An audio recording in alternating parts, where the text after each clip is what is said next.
के विषय में मैं क्या कह सकता हूँ, क्योंकि बी प्रिया जी जननी है और जननी हमेशा निर्माण करती है। जननी हमेशा निर्माण करने के लिए जानी जाती है। और वैभव साहब के विषय में बड़ी अच्छी एक पंक्ति है कि जो पहुंच गए हैं मंजिल पे उनको तो नहीं है नाजे सफर, जो पहुंच गए हैं मंजिल पे उनको तो नहीं है नाजे सफर, दो कदम अभी जो चले नहीं रफ्तार की बातें करते हैं। तो आज सॉरी, तो वैभव साहब को पूरा देश, सिर्फ बिहार ही नहीं, बिहार के लिए तो ये बहुत ही गौरव की बात है कि आज वैभव साहब जैसे लोग यहाँ पर मौजूद हैं। और आपको जानकर के ये हैरानी होगी कि पूरा देश जो है वो विकास वैभव साहब को जानता है, और वो IPS कम जानता है, वो इनके व्यक्तित्व के विषय में जानता है। तो दरअसल में इस विद्यालय में एक कार्यक्रम किया गया है, तो बच्चों के विषय में कहा गया है कि बच्चे मन के सच्चे, सारी जग के आंख के तारे, ये वो नन्हे फूल हैं जो भगवान को लगते प्यारे। तो जो बच्चे होते हैं उनके अंदर देव का अंश होता है, प्रभु का अंश होता है, और बच्चों का निर्माण किया जाता है कि आप उसको किस दिशा में लेके जाना चाह रहे हैं। तो यहाँ पर बी प्रियम जी हैं, और चूंकि ये इंटरनेशनल स्कूल है, स्कॉलर स्कूल है, और आपको याद होगा अगर आप पढ़ते भी होंगे तो पहले गुरुकुल की परंपरा हुआ करती थी। और गुरु वशिष्ठ को अगर आप जानते होंगे तो राम के वो गुरु थे, दशरथ के भी वो गुरु थे, और उन्होंने ही राम को दीक्षा दी थी। और राम के विषय में यह कहा जाता है, देखिए ये हिंदुस्तान जो है वो प्रेरणा का स्रोत रहा है पूरी दुनिया के लिए। हिंदुस्तान यह बताता है, और खास करके सनातन की संस्कृति यह बताती है कि त्रिलोकी का राज साम्राज्य जो अयोध्या था, मतलब इंद्र भी देख करके अयोध्या को सिहाते थे,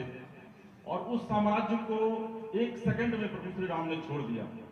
तो ये त्याग समर्पण का प्रतीक जो है ये हिंदुस्तान है। और बिहार के विषय में तो कहा जाता है, अभी कुछ दिन पहले मेरी चर्चा हो रही थी, चूंकि टीवी का पत्रकार हूँ, 20 साल से पटना में पत्रकारिता कर रहा हूँ, तो अभी मेरी एक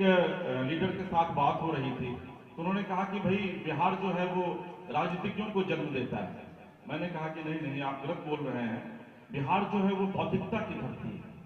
और यही वजह है कि गौतम बुद्ध को भी ज्ञान की प्राप्ति इसी बिहार में हुई। तो जो सबसे महत्वपूर्ण बात है वो यह है कि मैं मैडम से अनुरोध करना चाहूंगा कि मैडम निश्चित तौर पर इंटरनेशनल स्कॉलर स्कूल है, आप अंग्रेजी पढ़ाइए बच्चों को, लेकिन साथ ही साथ सनातन की भी शिक्षा उनको दीजिए, क्योंकि वो गौरवान्वित महसूस करेंगे कि वो एक ऐसे देश से बिलोंग करते हैं, एक ऐसे प्रदेश से बिलोंग करते हैं। अभी बता रहे थे वैभव साहब कि लोकतंत्र की जननी है वैशाली बगल में, लेकिन मैं एक और आपको बताना चाहूंगा कि ये कहा जाता है कि लोकतंत्र को परिभाषित बिहार करता है, वैशाली करता है, लेकिन आज से 7000 साल पहले अगर हम चले हैं, पीछे चले हैं, सनातन की संस्कृति को देखें, तो उस समय श्री राम ने लोकतंत्र को परिभाषित किया। जब भरत जा रहे थे अपने भाई को मनाने के लिए, ऋषि भारद्वाज तमाम लोग थे, गुरु वशिष्ठ सब लोग थे, पूरी अयोध्या नगरी थी साथ में, और जब वो लोग गए प्रभु राम के पास तो उन्होंने उस समय जनमत का सम्मान नहीं किया। उन्होंने बताया, हालांकि अयोध्या जो है वो लोकतंत्र, वहां पर कहा जाता है कि वहां पर राम वही करते थे जो जनता कहती थी, तो उन्होंने उस समय जनमत, अंदाजा लगाए रामायण में भी इस बात को कहा गया है कि जब पूरी जनमत वहां पर मौजूद थी, पूरी अयोध्या के लोग मौजूद थे, और उन्होंने कहा प्रभु श्री राम को वापस आप लौट जाइए, तो उन्होंने जनमत का सम्मान नहीं किया, उन्होंने नीति का सम्मान किया। यह देश जो है वो सनातनियों का देश है। और रही बात शिक्षा की, तो मैं तो आप तमाम जो यहाँ गार्जियन बैठे हुए हैं, जो बच्चे हैं, मैं उनसे आग्रह करूंगा कि आप अपने दिमाग से यह निकाल दीजिए कि मुझे IAS बनना है, मुझे IPS बनना है, मुझे डॉक्टर बनना है। मैं दिल्ली में पढ़ा लिखा JNU का छात्र हूँ, UPSC की तैयारी मैं भी कर रहा था, 7 नंबर से 98 में एलाइड मिस किया मैं, लेकिन फिर मेरे दिमाग में ये चीज आया कि भाई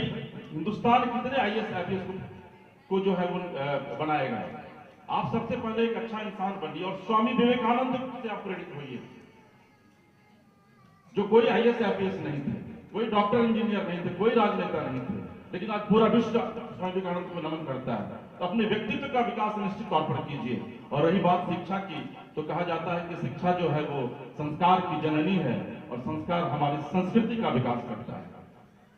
क्योंकि समय की कमी है, मुझे जाना है, एक जगह प्रोग्राम है हम लोगों का, एक गांव से आज हम लोग एक कार्यक्रम कर रहे हैं, गांव से गणतंत्र। लेकिन चलते चलते मैडम के लिए एक शब्द कहना चाहूंगा